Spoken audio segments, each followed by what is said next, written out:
น้อมประนมยอดเชิญจำเริญฟุ้งขาแต่งถวย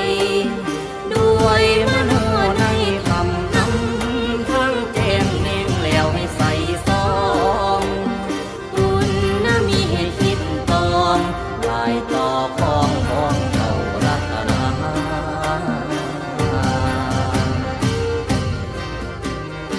าดวงดอกไม้มโนใจกายาส